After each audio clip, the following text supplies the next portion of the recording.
Hello, everyone. Welcome to Weekend Sports and it's our weekly Tiger breakdown. 500 this week. Again, we're just hoping for some somewhat competitive baseball at this point. We don't expect the Tigers to make too much noise the rest of the way, but they're still pretty confusing because they should have really swept the Mariners, who are winning the AL West and are a pretty good team, especially pitching wise. They're the top team in baseball right now, and you really could have swept the Giants. You had close games the whole entire way. You lost to a walk-off in the first game of the series, and you barely made it out with a win in the last game. But, I mean, you look like a competent baseball team. And it always just gets confusing with the guys because when you seem to calm out, they try to play better. Right. I mean, because our pitching has been good. And it's just a matter of, getting these bats to be more consistent and put up some runs. Uh, it's frustrating. Dingler got his first dinger today, so Yes, that he was did. fun. That was fun to watch. And, Parker Meadows stealing that home run. That was fun. I mean, And you got a lot of enthusiasm on this team for a team that isn't going to make the playoffs.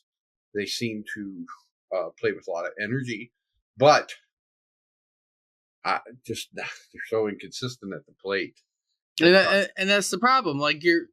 Libadris came up. He was batting like over 340 for a while. He's landing around 288 at the moment, which is like the best on the team currently, but with the small sample size he has.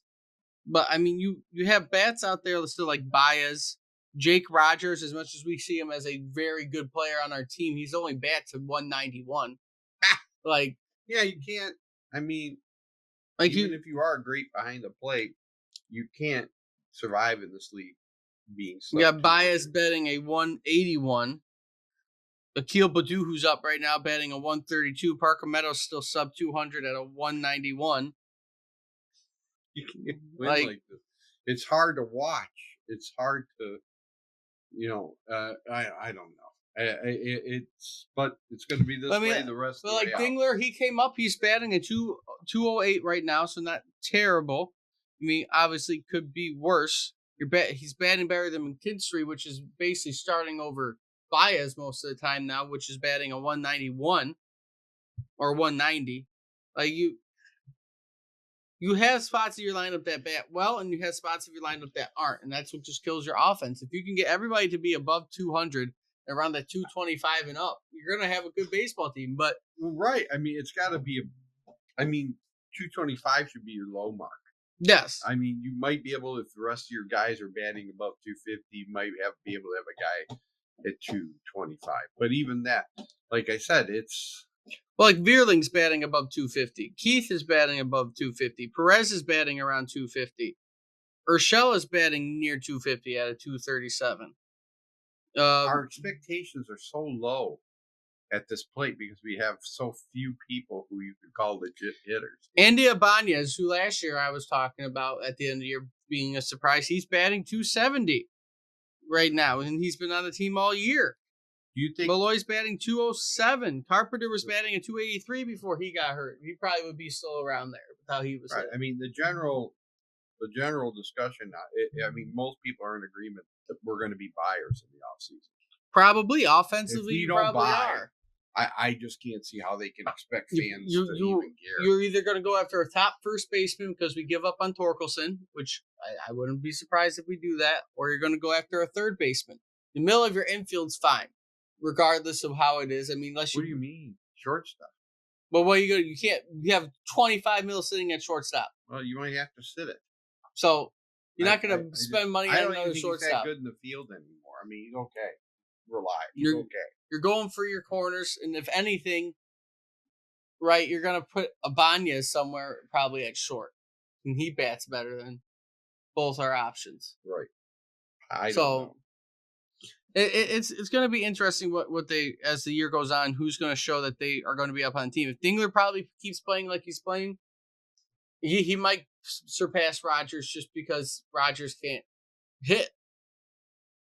Right. Like, you're batting below 200. You've been on the team the whole year. If it probably wasn't for the depth that we had at catcher, after all the opportunities that we've given Rogers, I expect him to bat at least 230. Oh, he is If not. you ain't going to do that, then I can't see you keeping this guy for very long, no matter how good he is behind the plate. But I mean, you can't do that. You can't bat below. we will continue to see how they're going to be playing for the next week, because they're playing two really, really good teams in the Mariners and the Yankees, both at home, though. They get a nice 6-game home stretch, 3 games apiece between the AL West leading Seattle Mariners and the 70-49 New York Yankees. That doesn't look good. So again, 500 for the week, we'll be happy. Right? Like, just don't get blown out. I mean, you got the Yankees, which are fighting with the Orioles for one of the best records in baseball, and the Mariners, who again, while they're tied for the lead in the AL West now after we almost swept them, but they're up there. They're a playoff team, and if you care about our chances for the wild card, I'll just put it out there, but we ain't gonna make it. 9.5 games out of wild card. Outside of a miracle, I would not count on it. No. Yes, we still technically have a month and a half of baseball left, but you have to have a lot happen for you to even be in that conversation. You're still sitting about 7 games under 500. I'm not even right. I mean, this is pretty much a wash the rest of the year. We're just watching just to see if anybody looks like they might be potential for next year. But you can't, like I said, you can't bat below. You can't bat below. We gotta get better bats. That's basically what we got to do. You can't. We'll do a quick look around the division just to keep on talking about stuff. We got Cleveland still winning the division. I would probably expect them to win at a 69-49 record. Twins at 65-42. Probably, and the KC also at 65-50. 52-53 would be the Twins and KC. Us sitting pretty at 4th place at 56-63, and a nice almost 30 games ahead of them, the Chicago White Sox at a nice, lovely 28-91, sitting there in the bottom of the AL Central. But good thing for Chicago White Sox, they did beat the Oakland Athletics this week, so they did not set a new franchise, good job, White new Sox. record for losses. But I'm pretty sure it does not look good the rest of the way after losing to the Cubs yesterday.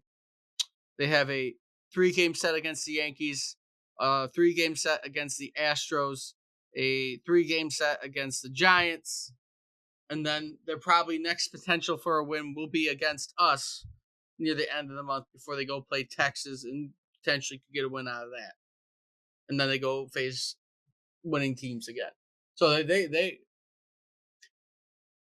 the question I'm going to pose to you, just because of the length of the video, just a tiny bit. Do you think the White Sox will reach 100 losses or 30 wins first? They're 28-91. 100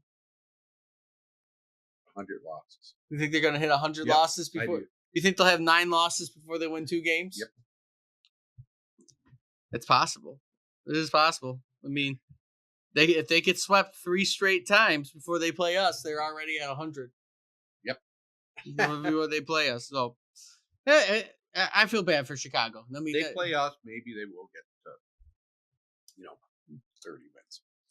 Well, they might. I mean, the 3-game set against us. So hopefully not. We're playing in Chicago, though, for that. But I feel bad for White Sox fans. It'll be a tough battle. I feel bad for White Sox fans with the fact that their team just utterly sucks so much. Hits. But with all that being said, though, if you like what you see, like, comment, subscribe. Let me know what you think about the Tiger season, what maybe off-season moves they should make. And until next time, see everybody soon.